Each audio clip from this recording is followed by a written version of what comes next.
Filho, isso é dinheiro para emergências. Sussurrei enquanto ele esvaziava minha conta bancária bem na minha frente. Quando me dei conta de que era apenas a primeira de muitas vezes, já era tarde demais. Sempre acreditei que uma mãe é para a vida toda, mas nunca imaginei que isso significaria ser roubada pelo meu próprio filho durante anos. Ele sorria enquanto me dizia que cuidaria de tudo, mas a única coisa com que ele se preocupava era o dinheiro que não lhe pertencia. Mas antes de continuar, certifique-se de estar inscrito no canal e deixe um comentário dizendo de onde você está assistindo. Adoramos saber o alcance que nossas histórias estão atingindo. Era uma tarde qualquer de terça-feira quando ouvi as palavras que mudaram minha vida para sempre. David, meu filho de 37 anos, estava sentado à mesa da cozinha tomando o café que eu acabara de servir. A luz do sol entrava pela janela, realçando os primeiros fios de cabelo grisalhos em suas têmporas, algo que ele herdou de mim, sua mãe de 65 anos. Mãe, disse ele com aquela voz calma e controlada que sempre usava quando queria alguma coisa. Estive pensando. A partir do seu próximo salário, vamos transferir todo o seu dinheiro para a minha conta. Eu gerencio tudo para você. Meu copo parou no ar. Olhei para ele, tentando processar o que acabará de ouvir. Não era uma pergunta. Não era uma sugestão. Era uma declaração, como se já estivesse decidido. Como assim você vai dar conta de tudo, David? Perguntei, tentando manter a voz firme. É simples. Ele sorriu. Aquele sorriso que ele usava desde menino, quando queria me convencer de alguma coisa. Você tem 65 anos agora. Trabalhou a vida toda. Agora precisa descansar e não se preocupar com contas, despesas e gestão financeira. Eu cuidarei de tudo isso para você. Abaixei minha xícara lentamente. 40 anos trabalhando como enfermeira em hospitais públicos. Criei um filho sozinha depois que meu marido nos abandonou quando David tinha apenas 3 anos. 40 anos economizando cada centavo possível. Morando em apartamentos minúsculos, usando roupas até que desbotassem. Tudo para garantir que meu filho tivesse o que eu nunca tive: uma educação de qualidade, roupas boas, uma vida sem as dificuldades que eu conheci. Não sei, filho. Sempre administrei meu próprio dinheiro. Exatamente, mãe. Você sempre trabalhou tanto. Agora é hora de você descansar, insistiu ele, colocando a mão sobre a minha. Deixe-me cuidar disso. É o mínimo que posso fazer depois de tudo que você fez por mim. Suas palavras soaram belas, talvez até sinceras. Mas algo dentro de mim, uma voz pequena e distante, gritava um aviso. Por que agora? Por que tudo isso? Minha aposentadoria não era enorme, mas eu tinha conseguido economizar uma boa quantia ao longo dos anos.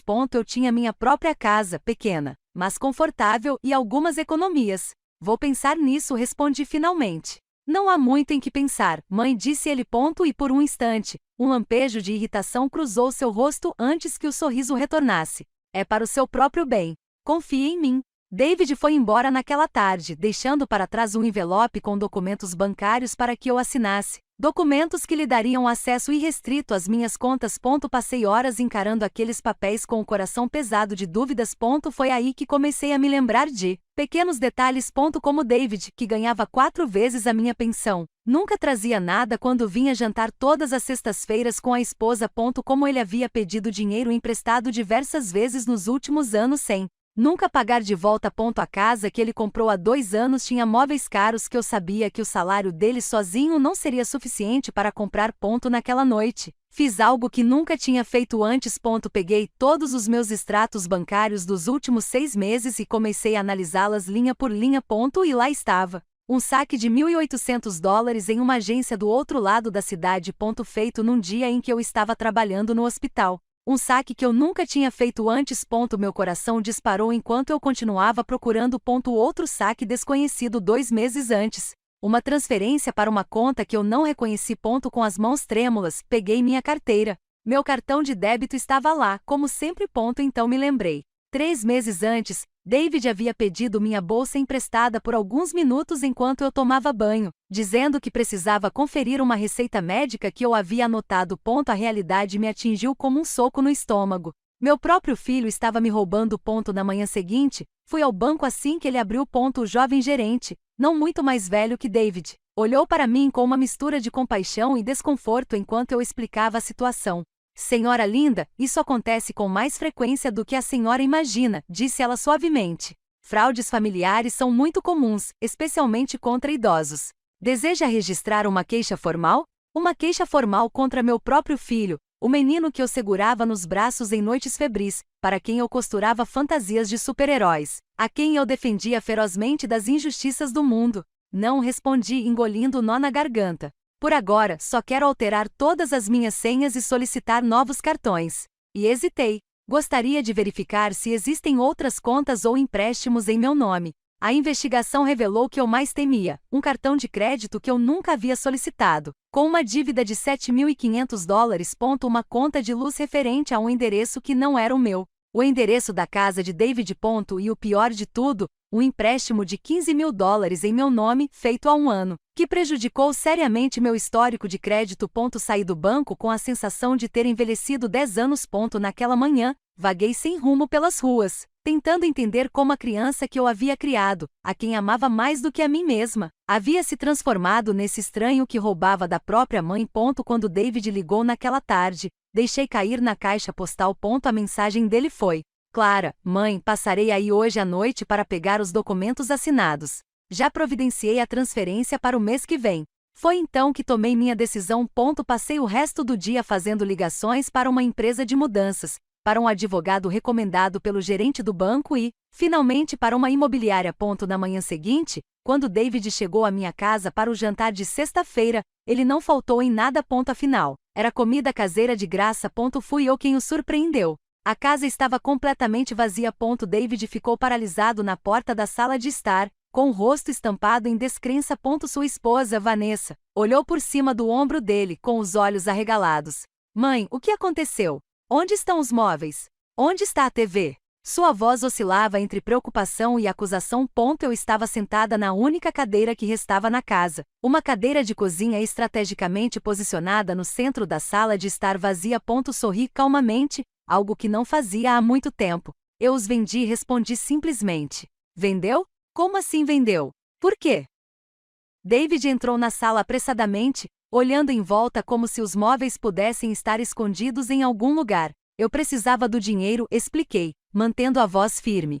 Se você vai administrar minhas finanças, achei melhor garantir que eu tenha algum dinheiro em mãos primeiro. A confusão em seu rosto rapidamente se transformou em fúria, um tipo de raiva que eu nunca tinha visto nele antes. Bruto, descontrolado, aterrador. Por um instante, tive medo do meu próprio filho. Você está louco? Ele gritou. Como é que vamos assistir televisão quando viemos jantar? Como é que vamos nos sentir à vontade aqui? Aquelas palavras foram como um raio. Como é que a gente vai se sentir confortável aqui? Não. Como você vai se sentir confortável, mãe? Era sobre o conforto deles, não o meu. Minha casa, meus pertences, existiam apenas para a conveniência deles. Vanessa deu um passo à frente. Seus saltos tilintavam no chão de madeira agora exposto. Linda, isso é ridículo. Viemos aqui todas as sextas-feiras para lhe fazer companhia e garantir que você esteja bem.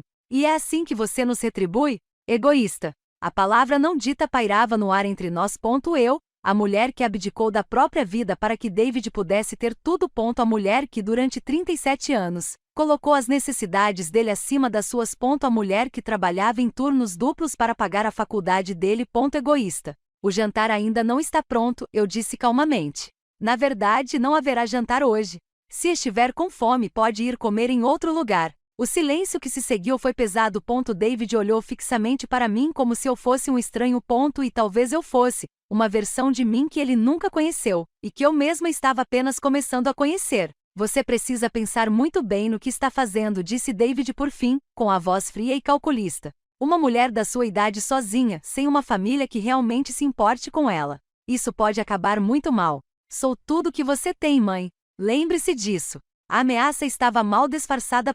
Mas, em vez de me assustar, apenas confirmou o que eu já suspeitava. Essa não era mais a criança que eu criei.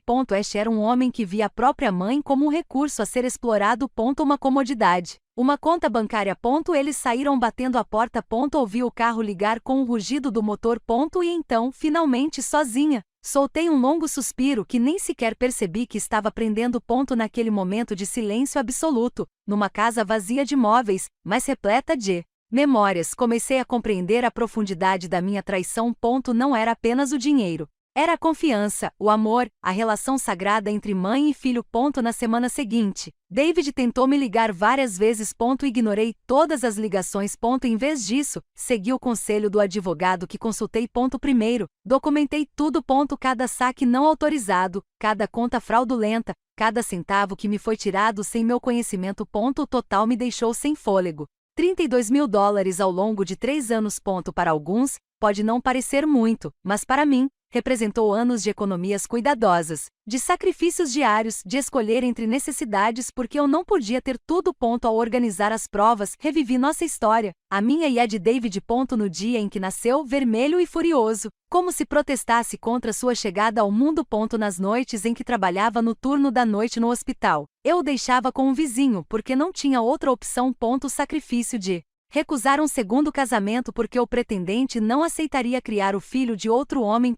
Os anos em que compartilhamos um apartamento de um cômodo, dormindo na mesma cama até ele completar 8 anos. Porque não tínhamos condições de ter um espaço maior. Lembrei-me dos tênis caros que ele tanto implorou para ter no ensino médio, que custavam metade do meu salário mensal, mas que eu comprei porque não queria que ele se sentisse inferior aos seus colegas. A universidade particular que financiei, com um empréstimo que levei 10 anos para quitar.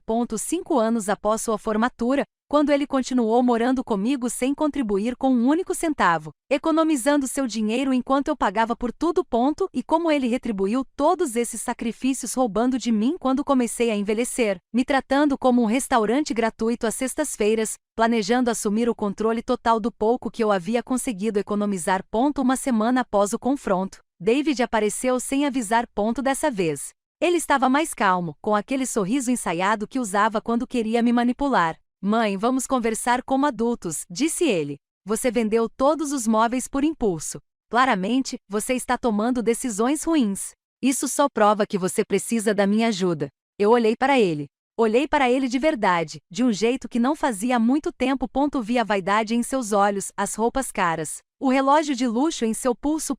Vi o homem em que ele se transformou, não por causa dos meus sacrifícios, mas apesar deles. David, eu disse calmamente, eu sei dos saques. Eu sei do cartão de crédito. Eu sei da conta de luz. Eu sei de tudo. O sorriso desapareceu instantaneamente do seu rosto.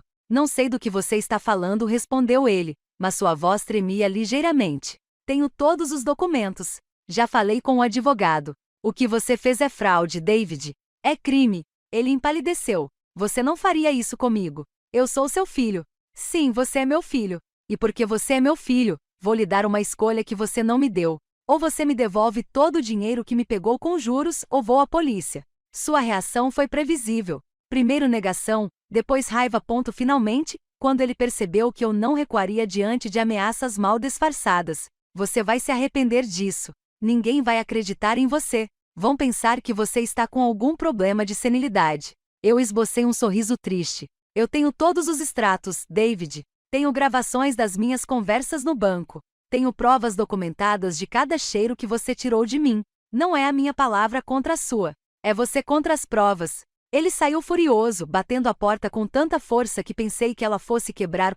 Mas desta vez, não me senti culpada. Não senti medo. Senti-me forte. Nos dias que se seguiram, David lançou uma campanha difamatória contra mim. Ele publicou nas redes sociais sobre como sua mãe idosa estava ficando confusa, como ele estava apenas tentando ajudar e como era doloroso ver alguém que você ama perder a capacidade de tomar decisões. Seus amigos e até mesmo alguns vizinhos que o conheciam desde criança expressaram solidariedade, oferecendo-lhe apoio neste momento difícil. Ninguém pediu a minha versão da história. Foi então que decidi que era hora de parar de ficar em silêncio, de parar de ser a mãe sofredora que aceita tudo em nome do amor. Chegou a hora de lutar. O primeiro passo foi apresentar uma reclamação formal ao banco. A segunda medida foi iniciar um processo legal por fraude, e a terceira, a mais difícil, foi fazer algo que eu jamais imaginei que faria: expor publicamente o que David havia feito. Enquanto eu resolvia os trâmites legais, transferi o dinheiro da venda dos móveis para uma nova conta em outro banco. Aluguei um pequeno apartamento em outro bairro, longe de David e das lembranças dolorosas. E pela primeira vez na minha vida, comecei a pensar em mim mesma. O que eu queria para o resto da minha vida?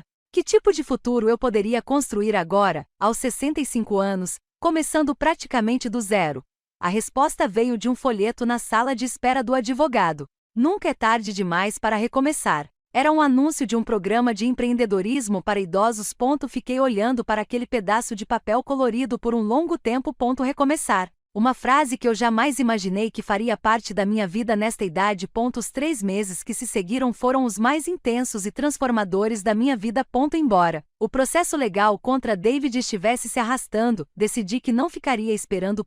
Se eu estivesse começando uma nova fase da minha vida, faria isso com propósito e determinação. Eu me inscrevi no programa de empreendedorismo. No primeiro dia, sentei-me na última fila de uma sala cheia de pessoas da minha idade ou mais. Velhas. Pessoas com rugas de expressão que contavam histórias de vidas plenas, mas que, como eu, estavam ali porque acreditavam que ainda havia muito mais para viver e criar.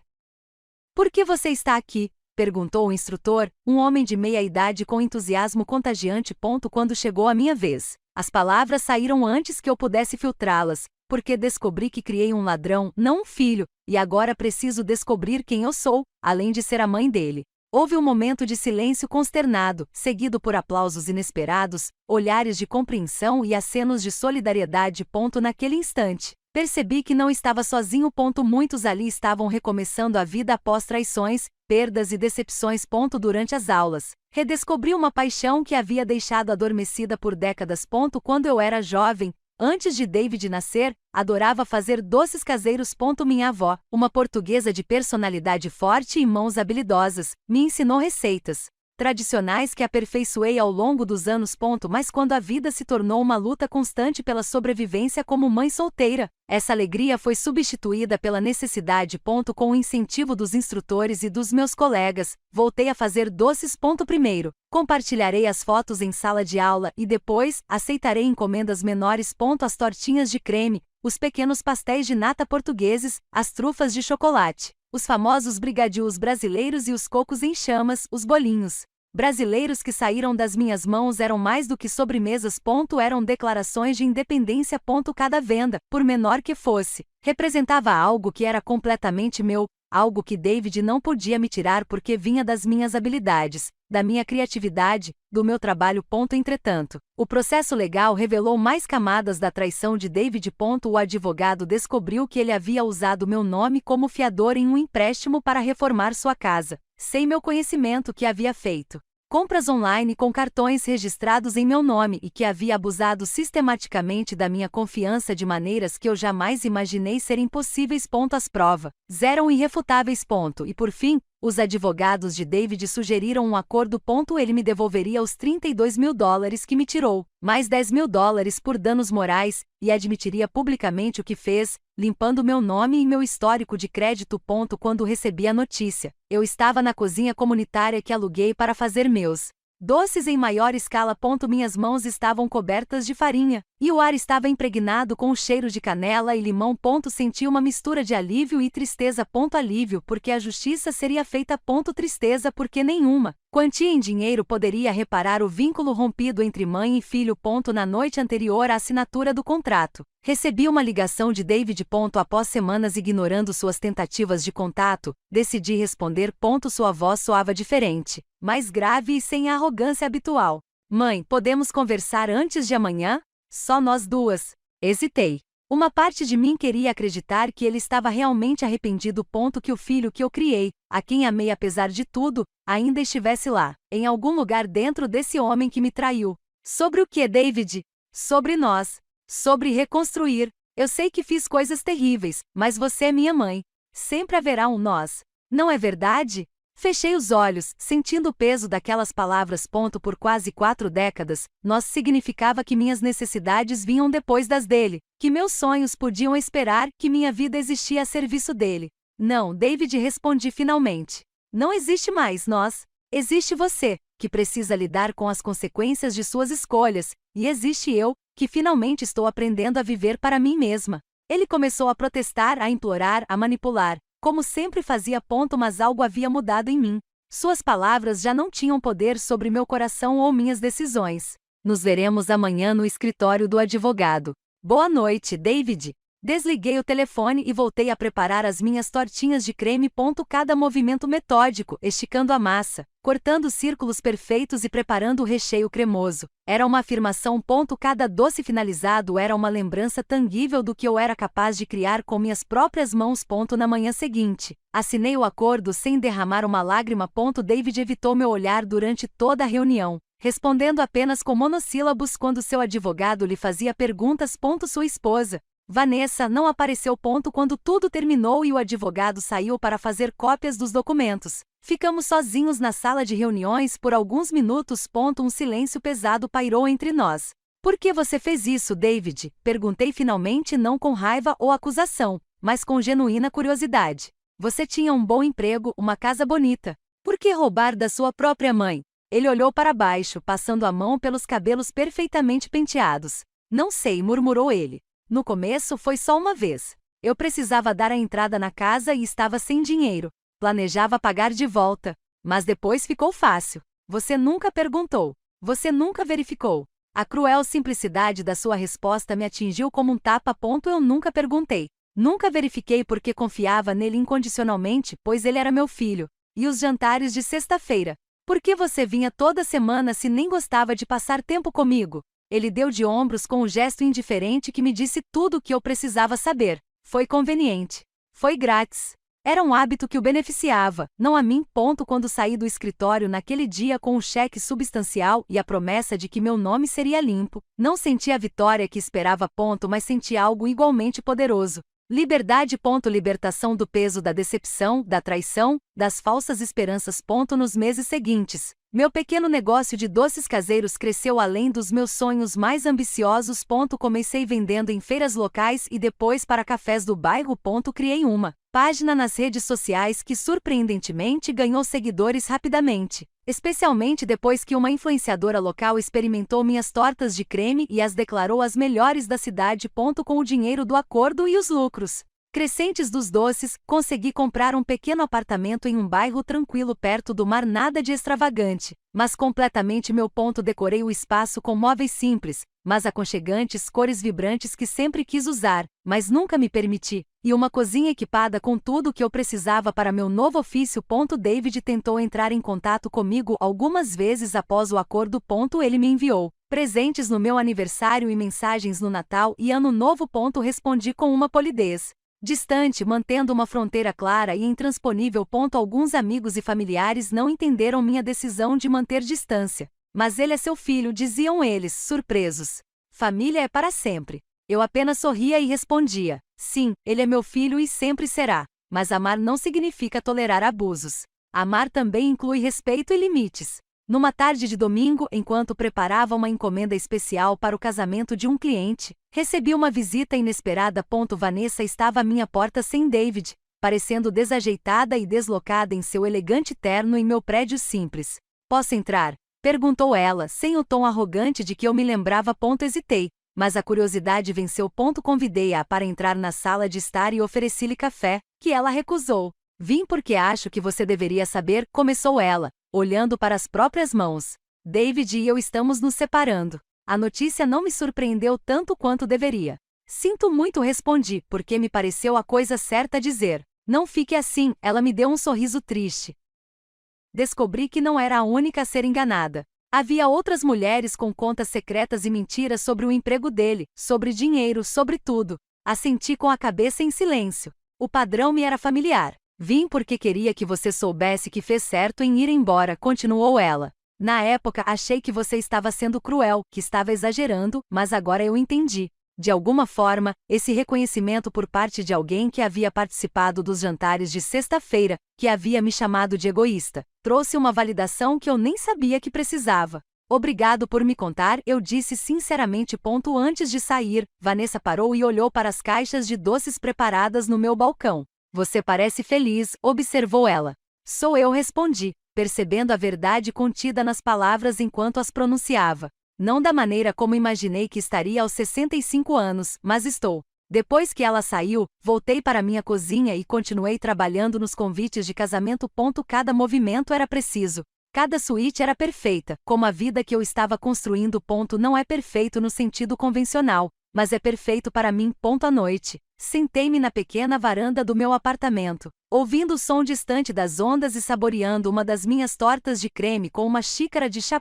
Observei o céu adquirir tons de laranja e rosa, com as primeiras estrelas surgindo timidamente. Pensei na jovem mãe que um dia fui, com um bebê nos braços e sonhos no coração. Pensei nos anos de sacrifício, nas noites sem dormir, nas refeições puladas, para que David pudesse ter tudo. E pensei na mulher que eu era agora, mais sábia, mais forte e finalmente, verdadeiramente livre. Passou-se um ano desde a assinatura do acordo com David. O outono havia chegado novamente, trazendo consigo ventos mais frescos e folhas douradas que dançavam pelas calçadas da cidade. Meu pequeno negócio de doces cresceu além das minhas expectativas mais otimistas. Linda Sweets deixou de ser apenas uma página nas redes sociais ou uma barraca em feiras locais. Agora tinha seu próprio espaço, uma pequena loja no centro da cidade com grandes janelas de vidro que deixavam a luz do sol entrar, iluminando as vitrines repletas de cores e texturas tentadoras. Naquela segunda-feira de manhã, enquanto eu preparava a massa para uma nova fornada de tortinhas de creme, a campainha tocou. Era muito cedo para clientes. Normalmente eu só abria às 10h. Limpei as mãos no avental e fui atender. Para minha surpresa, era Marta, minha vizinha de longa data do antigo bairro. Eu não a via desde que me mudei, há quase um ano. Linda, exclamou ela, abrindo os braços para um abraço. Finalmente te encontrei. O lugar é lindo. Retribui o abraço, genuinamente feliz em vê-la. Marta foi uma das poucas pessoas que não tomou partido quando a situação com David se tornou pública. Entre, convidei, conduzindo-a até a pequena área de café no fundo da loja. Eu estava preparando um café. Quer uma xícara? E tenho algumas tortinhas frescas de ontem. Enquanto comíamos e bebíamos, Marta me atualizou sobre as novidades do bairro, as pequenas fofocas sobre a Comunegurs, a nova padaria que tinha aberto onde ficava a loja de ferragens. Era estranho como aquele mundo parecia simultaneamente familiar e distante, como um filme que você viu há muito tempo e do qual só se lembra vagamente. E David? Perguntou ela finalmente, baixando um pouco a voz. Você ouviu? Balancei a cabeça negativamente. Não mantemos contato, respondi honestamente. Soube pela Vanessa que ele vendeu a casa depois do divórcio, mudou-se para outra cidade e começou um novo emprego. Tirando isso, não sei mais nada. Marta assentiu com a cabeça, demonstrando compreensão. Deve ter sido difícil cortar laços com o próprio filho. Foi a decisão mais difícil da minha vida, admiti, olhando pela janela para os pedestres na calçada. Mas também era o mais necessário. Às vezes precisamos afastar pessoas tóxicas de nossas vidas, mesmo que sejam da família. Principalmente quando se trata de familiares, porque o dano é maior. Você parece diferente, linda, observou Marta. Mais leve, mais confiante. Sorri, reconhecendo a verdade em suas palavras. É porque finalmente entendi que mereço mais do que migalhas. Passei a vida inteira me colocando em segundo plano. Primeiro foi por necessidade. Criar um filho sozinha não me deixou escolha. Então isso se tornou um hábito. E então, aquilo se tornou uma armadilha. Uma armadilha? Sim. A armadilha de acreditar que amor significa sacrifício constante. Que ser uma boa mãe significa não ter limites. Que envelhecer significa aceitar qualquer migalha de atenção dos filhos, mesmo que venha acompanhada de abuso. Marta tomou um gole de café, pensativa. Muitos de nós caímos nessa armadilha. Eu mesmo. Ela foi interrompida pelo toque da campainha da porta. Uma jovem entrou, olhando em volta com curiosidade. Com licença, eu disse, levantando-me. Preciso ajudá-la. A cliente era uma noiva que procurava doces para o seu casamento.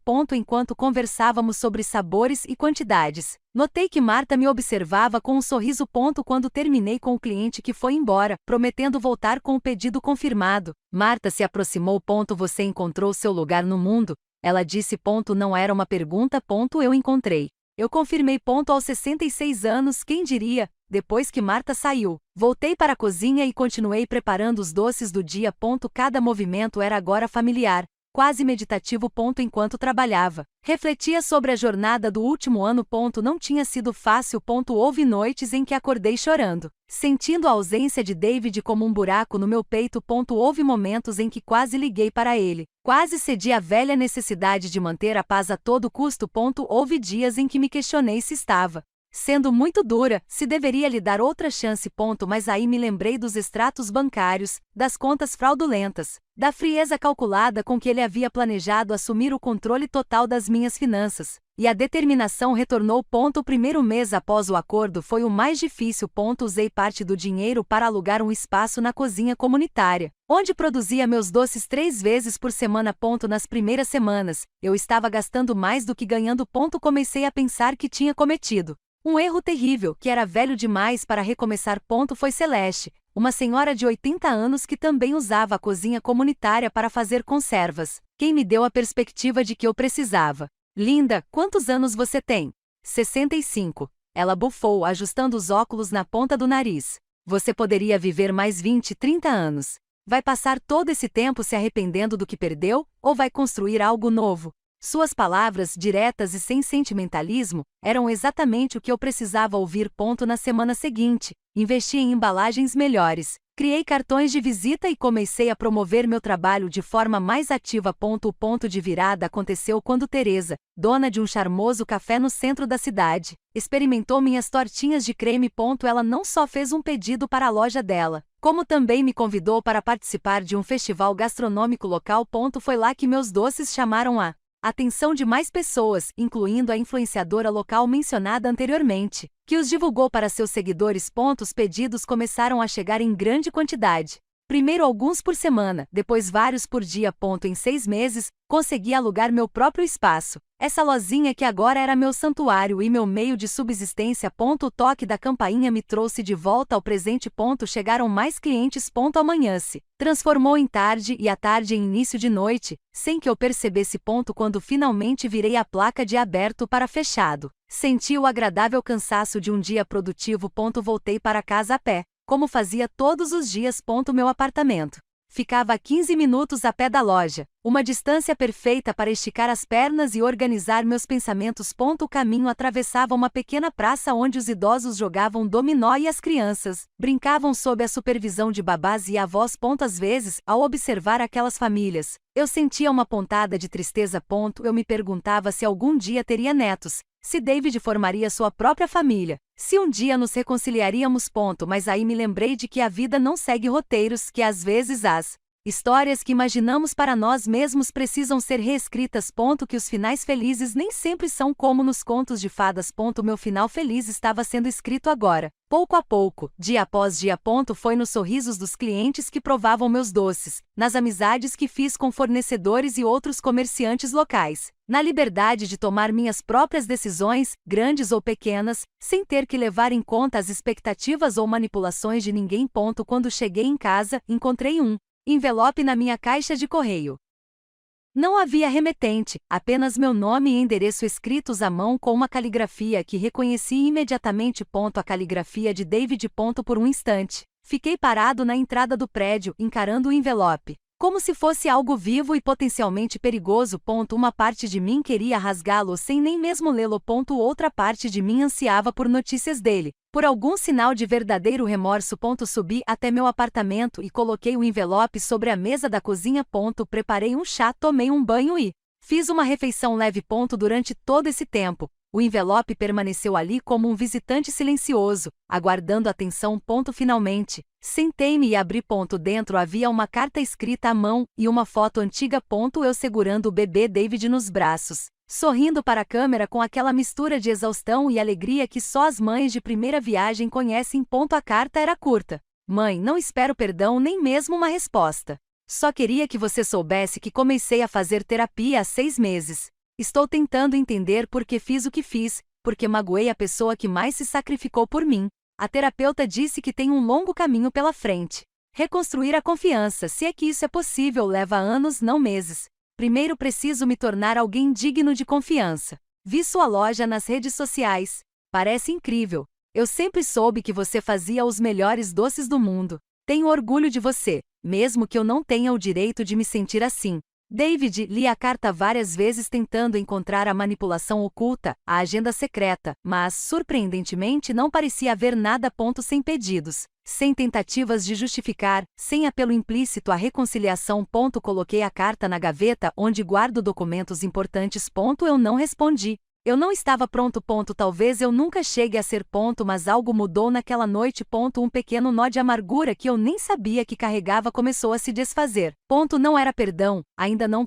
Foi simplesmente o reconhecimento de que as pessoas podem mudar, que o futuro permanece incerto, que a vida continua a surpreender mesmo aos 66 anos. Na primavera seguinte, minha pequena empresa se deparou com um dilema maravilhoso. Estava crescendo rápido demais. Eu não conseguia mais lidar com todos os pedidos sozinha, especialmente depois que comecei a fornecer para 3 cafés e uma delicatessen. Pela primeira vez na minha vida, precisei contratar ajuda. A ideia me deixou nervoso. Ser chefe nunca fez parte dos meus planos de vida. Como enfermeira, eu sempre estive subordinada a médicos e supervisores. Como mãe, meu papel era cuidar, não liderar. Você está pensando demais nisso, disse Teresa durante nosso café da manhã semanal em seu café. Essa rotina havia começado alguns meses atrás e se tornado um ponto de referência em nossas semanas agitadas. Contrate alguém. Ensine-lhe as suas receitas. Delegue. Só tenho as minhas receitas. Confessei, mexendo distraidamente o café. E se a pessoa não for confiável? E se ela roubar minhas fórmulas e abrir um negócio concorrente? Teresa riu, balançando a cabeça. Primeiro, isso é improvável. Segundo, mesmo que aconteça, ninguém faz doces como você, linda. Há algo especial em suas criações que vai além das receitas. Ela tinha razão. Claro, ela sempre tinha. Teresa, aos 50 anos e com 2 décadas de experiência como empreendedora, tornou-se não apenas uma sócia, mas também uma mentora e uma amiga. Foi ela quem me ajudou a entender contratos, preços, gestão de estoque, aspectos do negócio com os quais eu não tinha a menor familiaridade. Alguns dias depois daquela conversa, coloquei um pequeno cartaz na janela. Procura-se auxiliar de pastelaria. Experiência desejável, mas não obrigatória. Paixão por doces é essencial. Entrevistei 5 candidatos. Todos pareceram adequados. Mas algo em Júlia, uma jovem de 23 anos recém-formada em gastronomia, chamou minha atenção.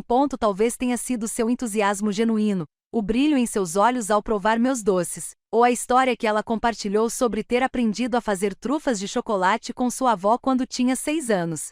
Por que você quer trabalhar em uma loja pequena como a minha? Perguntei a ela. Com a sua formação, você poderia tentar vagas em restaurantes e hotéis maiores. Exatamente porque é pequeno, ela respondeu prontamente. Quero aprender com alguém que se dedica de coração ao que faz. Em grandes empresas, serei apenas mais um na linha de produção. Eu a contratei naquele mesmo dia. Foi uma das melhores decisões que já tomei. Júlia trouxe mais do que apenas ajuda prática para a loja. Ela trouxe novas ideias, energia juvenil e conhecimento técnico que complementaram minha experiência intuitiva. Enquanto eu dominava os clássicos, como tortas de creme, pudins de cocô e trufas de chocolate, ela sugeria fusões contemporâneas e apresentações inovadoras que atraíam uma clientela mais jovem. Nossa parceria floresceu de maneiras inesperadas. Eu lhe ensinei os segredos das receitas tradicionais transmitidas por gerações na minha família. Ela me mostrou como usar as redes sociais de forma mais eficaz, como tirar fotos que realçassem a beleza dos doces e como criar conteúdo que engajasse os seguidores. Linda, precisamos gravar um vídeo seu preparando tortinhas de creme, insistiu ela certa manhã. As pessoas adoram ver o processo, especialmente quando é alguém com a sua experiência que demonstra técnicas tradicionais. Um vídeo meu. Ninguém quer ver uma senhora de cabelos brancos fazendo doces. Protestei, meio rindo, meio falando sério. Você não entende. Júlia balançou a cabeça. É exatamente isso que as pessoas querem ver. Autenticidade, história, habilidade real. Elas estão cansadas de influenciadores perfeitos que mal sabem quebrar um ovo. Com relutância deixei que ela filmasse. O vídeo, editado com música suave e legendas explicativas, ultrapassou 5.000 visualizações em 2 dias. Os comentários estavam repletos de perguntas de admiração sobre técnicas e histórias surpreendentemente pessoais de pessoas que se lembravam de suas próprias avós e mães na cozinha. Viu? Júlia sorriu triunfante. Você não é apenas um ou uma confeiteiro. Você é um ou uma contador, de histórias através dos doces. A ideia de que meus doces eram histórias, de que cada receita carregava memórias e tradições, ressoou profundamente em mim. Comecei a incluir pequenos cartões com os pedidos, contando a origem de cada doce, como aprendi a fazê-lo e quais memórias ele evocava. Os clientes adoraram essa dimensão extra. Muitos voltaram não apenas pelos sabores, mas pelas histórias, pela conexão com algo autêntico em um mundo cada vez mais artificial. 6 meses após contratarmos Júlia, expandimos o negócio. Alugamos o espaço ao lado da loja original e o transformamos em uma pequena área de café onde os clientes podem saborear os doces acompanhados de café ou chá. Contratamos mais 2 pessoas, um rapaz para servir mesas e uma senhora aposentada que, assim como eu, havia encontrado uma segunda carreira na confeitaria. Minha rotina mudou. Agora, em vez de fazer todos os doces sozinha, supervisiono uma pequena equipe. Em vez de me preocupar se teria clientes suficientes, me preocupei se conseguiríamos atender a todos. Em vez de temer o fracasso, encarei o desafio do sucesso.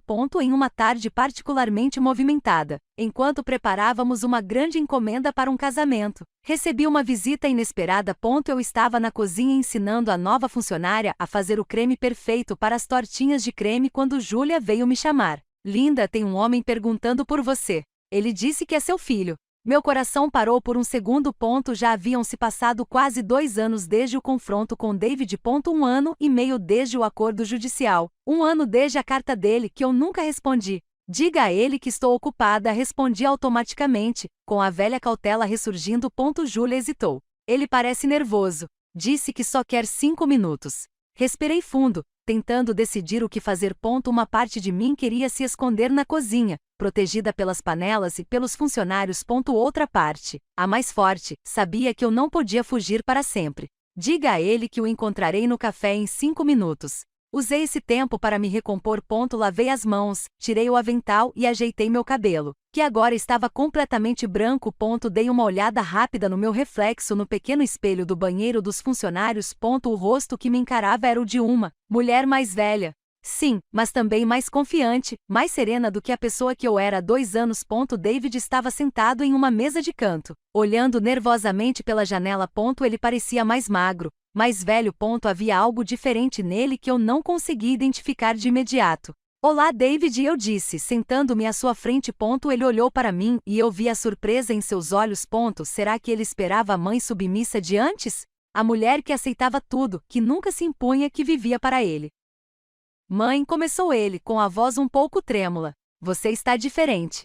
Sou eu, respondi com a cabeça. O que você quer, David? Ele pareceu momentaneamente desconcertado com a minha franqueza.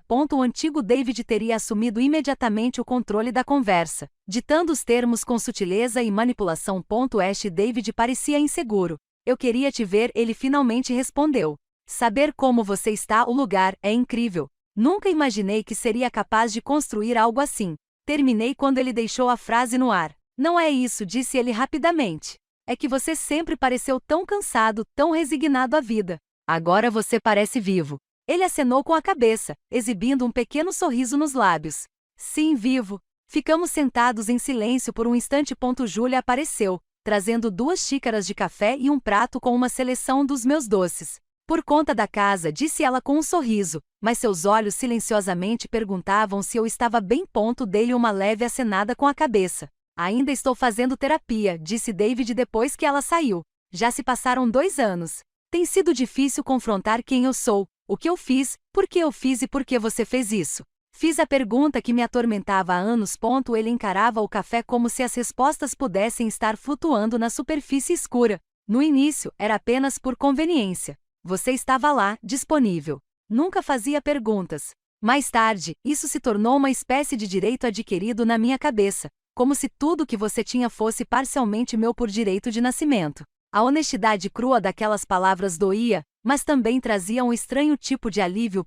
Finalmente, a verdade sem desculpas ou manipulação. O terapeuta diz que tenho traços narcisistas, continuou ele. Que eu cresci acreditando no mundo, que você existia para me servir, que eu nunca desenvolvi verdadeira empatia. Assenti com a cabeça, percebendo que fazia sentido. Explicava muita coisa. Não vim pedir perdão, disse ele, surpreendentemente.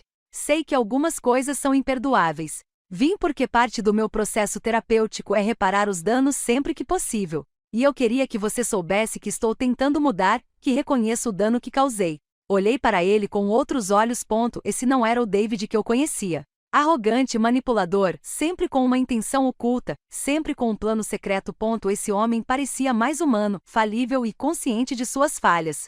Fico feliz que você esteja recebendo ajuda, eu disse finalmente. Sim, eu realmente sou.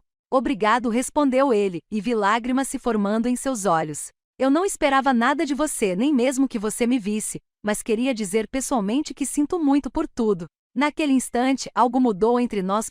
Não era perdão, ainda não. Não era reconciliação. Talvez nunca fosse, mas era um reconhecimento mútuo de que ambos estávamos mudando, crescendo, encontrando novos caminhos. Seus doces sempre foram os melhores, disse ele, experimentando um pudim de cocô. Lembro que você costumava fazê-los aos domingos à noite quando eu era criança. O comentário evocou uma memória há muito esquecida. David, de 6 anos, estava sentado no balcão da cozinha lambendo a colher de pau enquanto eu terminava a sobremesa. Um simples momento de conexão materna antes que a vida se complicasse. Antes que a situação financeira e as expectativas distorcessem nosso relacionamento. Você quer ver a cozinha? Ofereci impulsivamente. Veja como fazemos agora. Seus olhos brilharam com genuína surpresa e interesse. Eu adoraria isso. Levei-o para os fundos do meu pequeno império. Apresentei-o à equipe. Mostrei-lhe os novos equipamentos e expliquei o processo de produção que havíamos desenvolvido. Ele observou tudo com um respeito que nunca havia demonstrado antes pelo meu trabalho ou pelas minhas habilidades. Você construiu algo incrível aqui, mãe, disse ele quando voltamos ao café. Estou orgulhoso de você. As palavras pareceram sinceras, desprovidas da condescendência que eu teria percebido antes. Obrigado, respondi. E então, por impulso, acrescentei: se quiser, pode voltar qualquer dia para tomar um café e conversar. Não era um convite para retomarmos nosso relacionamento antigo. Era a possibilidade de talvez construir algo novo, algo baseado no respeito mútuo, não na exploração ou em limites saudáveis, não no sacrifício unilateral. Eu gostaria disso, respondeu ele, com a voz embargada pela emoção. Quando nos despedimos à porta da loja, não houve abraços dramáticos nem grandes promessas. Apenas um reconhecimento silencioso de que o passado não podia ser mudado, mas o futuro permanecia em aberto. Voltei para a cozinha, para a massa, esperando que fosse aberta para os cremes que precisavam ser batidos, para a vida que construí do zero com minhas próprias mãos aos 66 anos de idade. Está tudo bem, linda? Perguntou Júlia com preocupação evidente em seu rosto jovem. Sorri, sentindo algo que não esperava encontrar hoje. Sim, respondi, pegando o rolo de massa. Está tudo bem. E era verdade. Pela primeira vez em muito tempo, eu estava realmente bem. Não porque tudo estivesse perfeito ou porque todas as feridas tivessem cicatrizado, mas porque finalmente entendi que minha vida, meu valor, minha felicidade nunca dependeram da aprovação ou do amor de outra pessoa, nem mesmo do meu filho. A verdadeira libertação não foi excluir David da minha vida para sempre, nem perdoá-lo incondicionalmente e fingir que nada tinha acontecido. Foi na capacidade de estabelecer limites saudáveis, de exigir respeito, de colocar meu bem-estar em primeiro lugar depois de décadas colocando-o em último. Enquanto trabalhava a massa, senti uma profunda gratidão. Gratidão pela traição que, por mais dolorosa que tenha sido, me obrigou a despertar, que me tirou da minha zona de conforto, do sacrifício materno, e me levou a uma vida onde finalmente me permiti sonhar, criar e prosperar. Sabe de uma coisa, Júlia? Eu disse, olhando para minha jovem assistente. Acho que está na hora de expandirmos novamente. O que você acha de começarmos a oferecer aulas de confeitaria para compartilhar não apenas as receitas, mas também as histórias por trás delas? Seus olhos brilhavam. Isso seria perfeito, linda. As pessoas adorariam aprender com você. Sorri, já imaginando como seria. Uma nova direção, um novo capítulo, uma nova maneira de deixar minha marca no mundo. Não apenas como mãe, mas como mulher, como criadora, como dona da minha própria história. Nos 3 anos que se seguiram àquela visita inesperada de David, minha vida se expandiu de maneiras que eu jamais poderia ter imaginado aos 65 anos, quando ainda vivia sob a sombra da maternidade sacrificial e da exploração financeira. O Linda Sweets deixou de ser apenas uma loja. Tinha-se tornado uma instituição na cidade. Além do espaço original e do café, agora tínhamos um pequeno estúdio onde eu dava aulas de confeitaria 2 vezes por semana. As aulas e o experimento iniciais se tornaram tão populares que a lista de espera chegou a ter 3 meses. Quem diria que aos 69 anos eu seria uma influenciadora? Brinquei com Teresa durante nosso café semanal, que agora é uma tradição sagrada. Minha neta diz que estou viralizando. Teresa riu. Você sempre subestima o efeito que causa nas pessoas, linda. Não são apenas os doces que as atraem. É você, sua história, sua autenticidade. Neta, essas palavras ainda me soavam estranhas e maravilhosas. Sofia, Uma menina de 4 anos com os mesmos olhos castanhos intensos de David, entrou na minha vida há 2 anos, quando meu filho ligou para dizer que sua namorada estava grávida. Não estou pedindo nada, ele me disse, com a voz hesitante ao telefone. Achei que você deveria saber, caso queira fazer parte da vida dela de alguma forma. Fui conhecer a Sofia quando ela tinha 3 meses de idade. Lembro-me perfeitamente de segurar aquele pequeno embrulho, olhando para o rosto que combinava as feições de David com os traços desconhecidos de sua mãe, Marianne. Lembro-me do cheiro de bebê, da textura da pele incrivelmente macia, da maneira como seus dedinhos se fechavam em torno do meu dedo indicador. Olá, Sofia, sussurrei. Eu sou sua avó. Nosso relacionamento se desenvolveu lentamente com visitas ocasionais. Sempre respeitando os limites que eu havia estabelecido com David. Eu jamais permitiria novamente que alguém, nem mesmo essa criança inocente, me definisse exclusivamente pelo que eu poderia dar ou fazer por ela.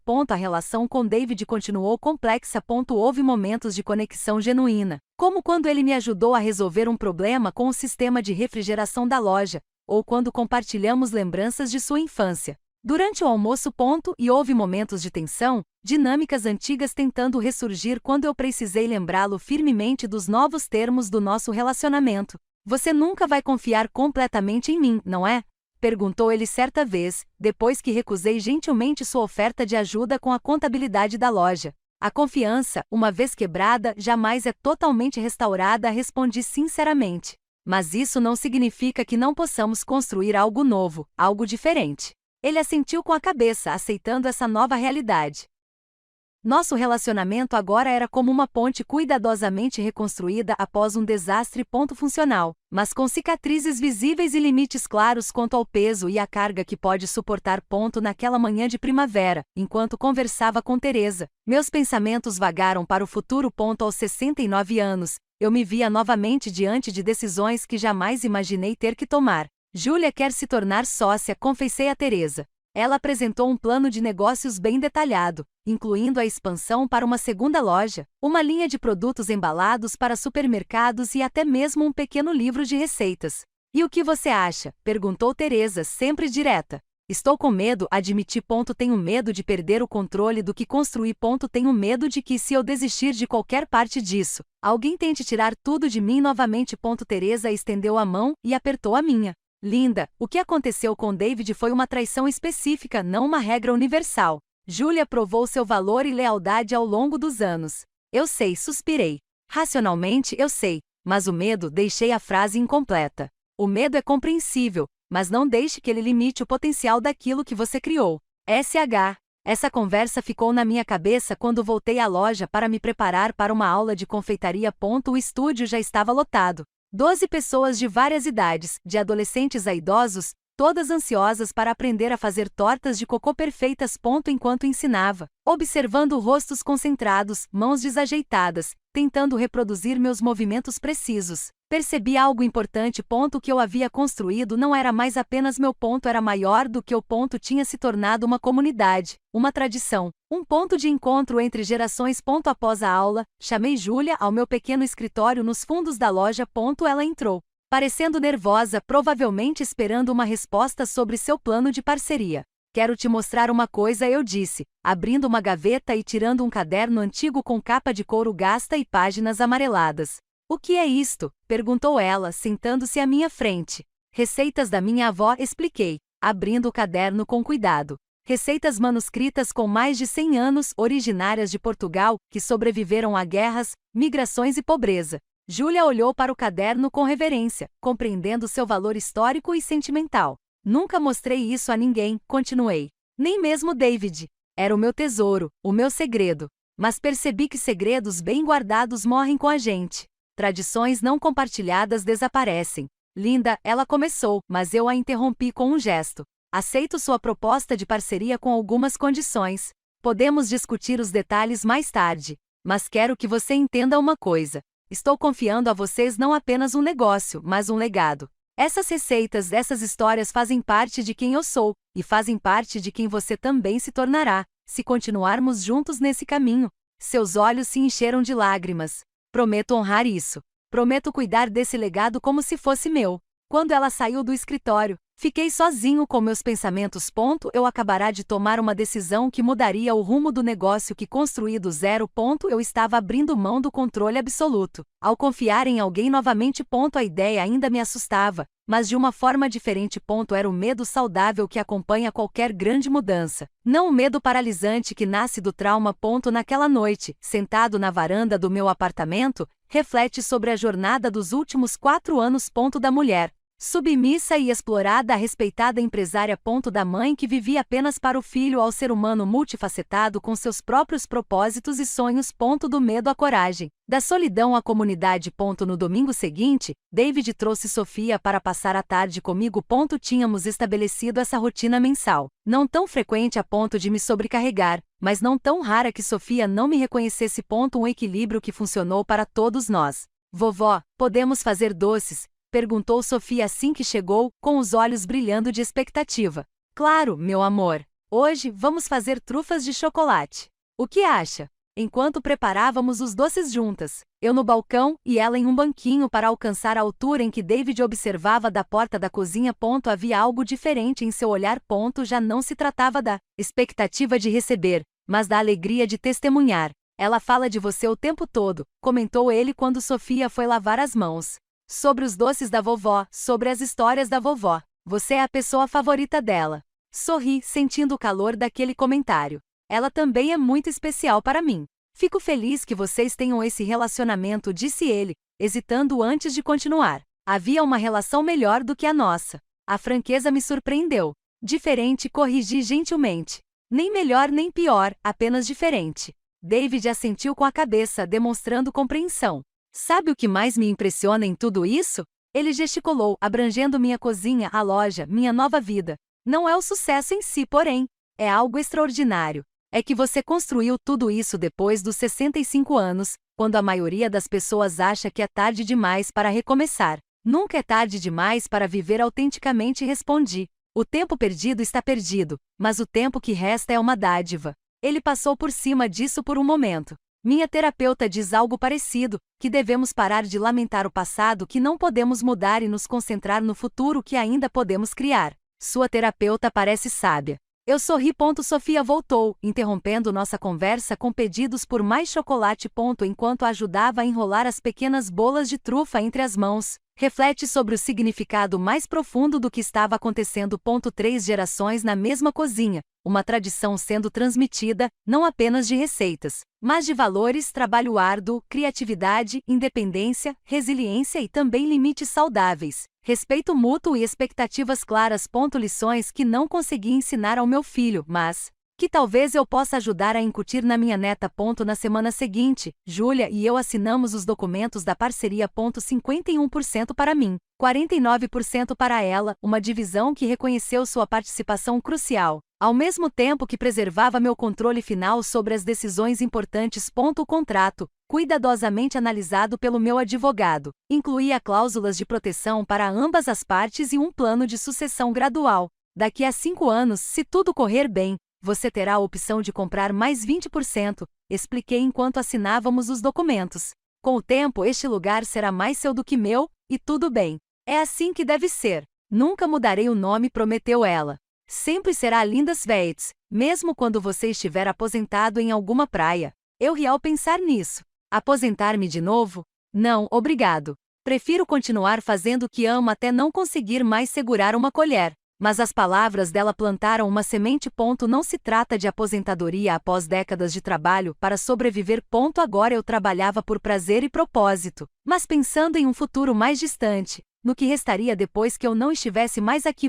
Nas semanas seguintes, iniciei um projeto que havia adiado por muito tempo: documentar formalmente todas as receitas tradicionais da família, juntamente com as histórias por trás delas. Não apenas as técnicas culinárias, mas as memórias, os contextos, as pessoas que as transmitiram. Minha avó fazendo tortinhas de creme na minúscula cozinha do apartamento no subúrbio. Minha mãe preparando água de cocô para vender na vizinhança durante tempos difíceis. Eu, jovem e inexperiente, aprendendo por tentativa e erro. Teresa me convenceu a transformar aquele projeto em um livro de verdade. Não é apenas um livro de receitas, insistiu ela. É uma autobiografia, um fragmento da história cultural, um documento sobre a resiliência feminina. A ideia me pareceu grandiosa demais, mas a semente foi plantada em uma tarde tranquila, enquanto organizava fotografias antigas para incluir no livro. Recebi uma ligação inesperada. Foi Amanda, a gerente do banco onde tudo começou há 4 anos, quando descobri os primeiros saques não autorizados de David. Senhora linda, disse ela com um tom alegre. Não sei se você se lembra de mim, mas é claro que eu me lembro de você, Amanda, interrompi com um sorriso. Como eu poderia esquecer a pessoa que me ajudou a recuperar minha independência financeira?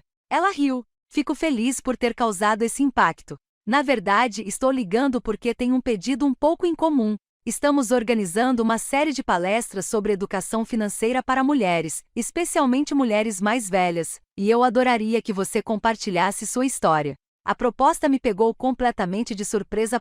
Eu, dá uma palestra, Amanda. Eu sou só um padeiro. Você é muito mais do que isso, respondeu ela com firmeza. Você é um exemplo de resiliência, de coragem, de reinvenção.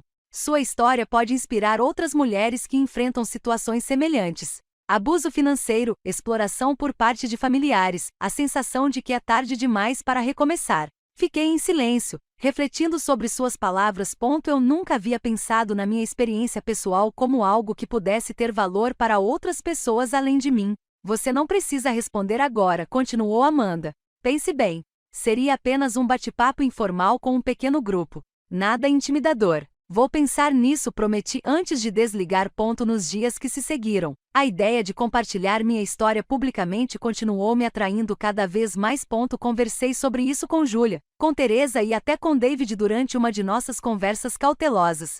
Você deveria fazer isso, disse David, surpreendendo-me com seu apoio imediato. Sua história é impactante, mãe. E infelizmente o que aconteceu entre nós não é tão incomum quanto deveria ser. A sinceridade desse reconhecimento, o fato de ele não ter tentado minimizar ou justificar suas ações passadas, significou mais para mim do que qualquer pedido de desculpas. Aceitei o convite da Amanda. A primeira palestra seria para um pequeno grupo, apenas 15 mulheres, a maioria com mais de 60 anos.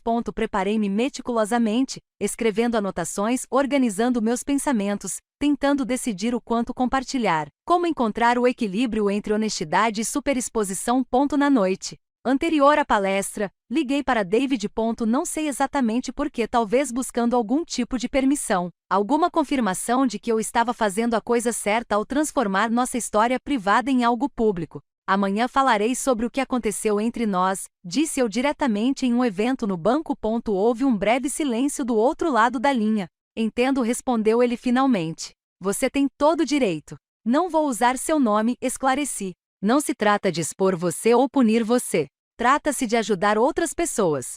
Obrigado por isso, disse ele, com gratidão evidente em sua voz. Mas mesmo que você usasse meu nome, estaria apenas dizendo a verdade. Às vezes a verdade dói, mas nem por isso é menos necessária. Bang. Essas palavras ficaram comigo na manhã seguinte, quando entrei na pequena sala de reuniões do banco. 15 mulheres me esperavam, algumas com olhar curioso, outras cautelosas, todas com suas próprias histórias não contadas estampadas no rosto. Boa tarde, comecei, com a voz trêmula a princípio. Meu nome é Linda. Tenho 69 anos e, há 4 anos, descobri que meu filho estava me roubando sistematicamente. Depois disso, as palavras fluíram com mais facilidade. Contei tudo para eles. Os saques não autorizados, o cartão de crédito fraudulento, a tentativa de assumir o controle total das minhas finanças. Contei-lhes sobre a venda dos móveis, o confronto, o processo legal. E contei a eles sobre as consequências, o recomeço da loja de doces, a redescoberta do propósito e da identidade. Enquanto eu falava, vi lágrimas nos olhos de algumas mulheres e acenos de reconhecimento de outras. Percebi que minha história, por mais pessoal que fosse, também era universal. Muitas pessoas ali tinham vivenciado alguma versão do que eu passei. Talvez não com filhos, mas com maridos, irmãos, genros. A dinâmica era a mesma. O abuso da confiança, a exploração disfarçada de cuidado, a luta para recuperar a autonomia. No final, uma senhora na primeira fila levantou a mão. Seu rosto carregava as marcas de décadas de vida, mas seus olhos brilhavam com intensidade. Como você encontrou coragem? Ela perguntou. Como você superou o medo de ficar sozinha e de perder seu filho para sempre? A pergunta me atingiu em cheio.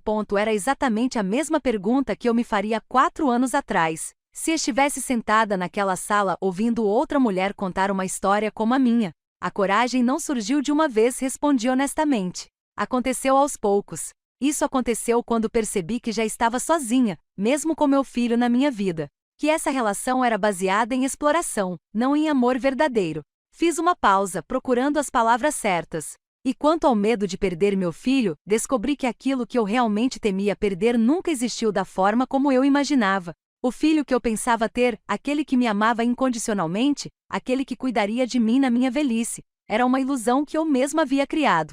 Respirei fundo antes de continuar. O paradoxo é que ao me afastar, ao estabelecer limites claros, ao exigir respeito, criei espaço para um relacionamento novo e mais saudável. Não com o filho imaginário que nunca existiu, mas com o homem real que ele é, com todas as suas falhas e potencial de crescimento. A mulher assentiu lentamente, absorvendo minhas palavras. Outras mãos se levantaram.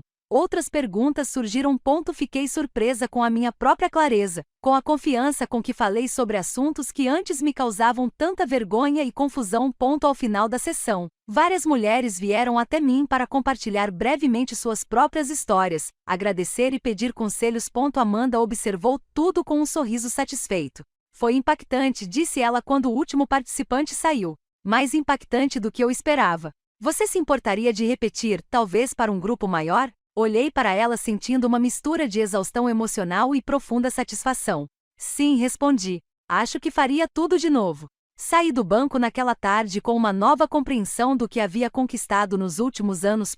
Não se tratava apenas de um negócio próspero, mas também de independência financeira e de uma identidade renovada. Era também uma voz, uma história que podia alcançar outras pessoas. Um legado que ia além de receitas e técnicas culinárias.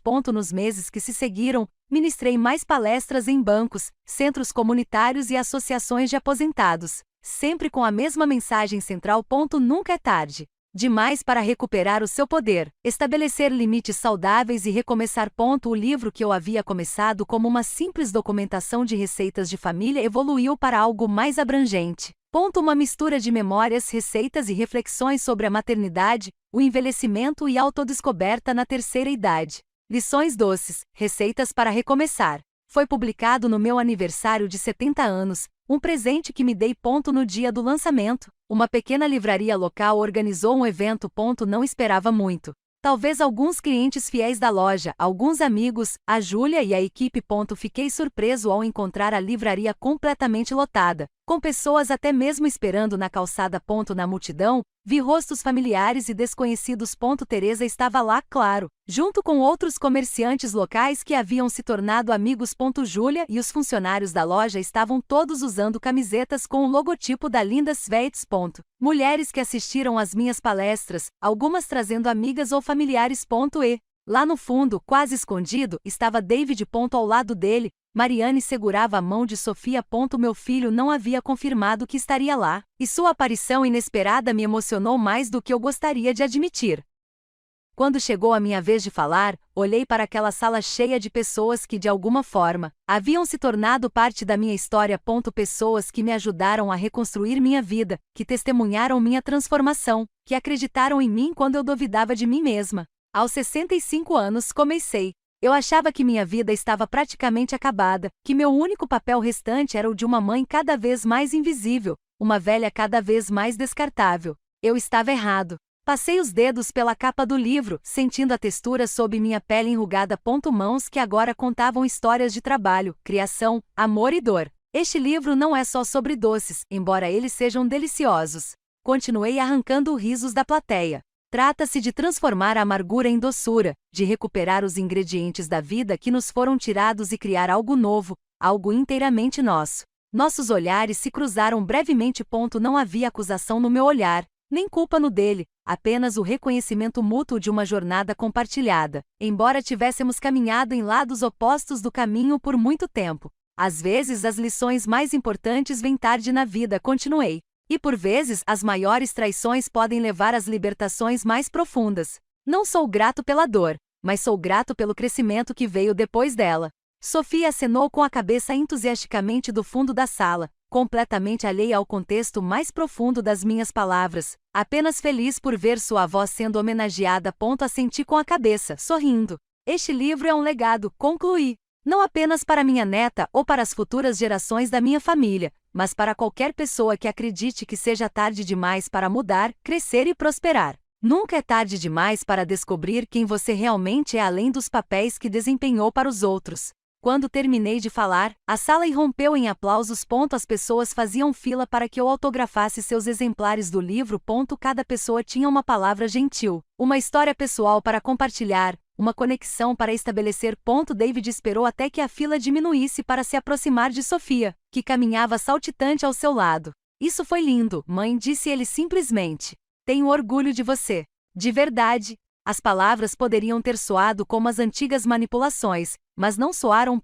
Havia uma sinceridade em sua voz que não podia ser fingida. Obrigado por ter vindo, respondi. Significa muito para mim. Sofia pulou no meu colo e pediu um livro autografado só para ela. Esta é especial, eu disse a ela, escrevendo uma dedicatória pessoal para quando você for mais velha e quiser conhecer melhor sua avó. Mais tarde naquela noite, depois que todos foram embora, fiquei na livraria com o dono, ajudando a arrumar as cadeiras. Ele comentou sobre o sucesso do evento, dizendo que raramente via tantas pessoas tão emocionalmente envolvidas em um lançamento. Você tocou em algo profundo nas pessoas, observou ele. Algo que vai além da comida ou das histórias de família. Assenti com a cabeça, compreendendo o que ele queria dizer. Eu havia abordado a universalidade da luta humana por dignidade, por respeito, por autodeterminação, pela possibilidade de recomeçar, independentemente da idade ou das circunstâncias. Caminhando para casa naquela noite sob o céu estrelado da cidade que verdadeiramente se tornará minha, reflete sobre a jornada dos últimos anos. Da mulher que se deixou explorar, a mulher que agora inspira outras a se libertarem. Da mãe que vivia apenas através do filho, ao ser humano complexo e multifacetado em que me transformei. Aos 70 anos, minha vida não estava acabando. Como eu temia. Estava florescendo de maneiras que jamais imaginei serem possíveis. O caminho não tinha sido fácil. A dor da traição, a luta para reconstruir os relacionamentos complicados que permaneceram em constante negociação. Nada disso poderia ser romantizado ou simplificado. Mas havia beleza nessa complexidade. Havia sabedoria na cicatriz. Até mesmo nas lições mais amargas havia doçura. Ao chegar em casa, coloquei meu exemplar pessoal do livro na prateleira ao lado da minha cama. Ao lado, uma foto recente minha, da Sofia e do David na cozinha da loja, todos de avental e com sorrisos no rosto, sujos de chocolate. Uma nova memória está sendo construída. Um novo capítulo está sendo escrito. Não foi um final feliz de conto de fadas perfeito. Era algo mais real, mais valioso, um recomeço contínuo, uma reinvenção constante, um legado não apenas de doces, mas de dignidade, coragem e a determinação implacável de viver plenamente de acordo com meus próprios termos até o último momento. Agora, se você gostou desta história, clique em inscrever-se e conte-me nos comentários qual parte te deixou sem palavras. E não se esqueça de se tornar membro para ter acesso a vídeos exclusivos que eu não publico aqui. Te vejo lá.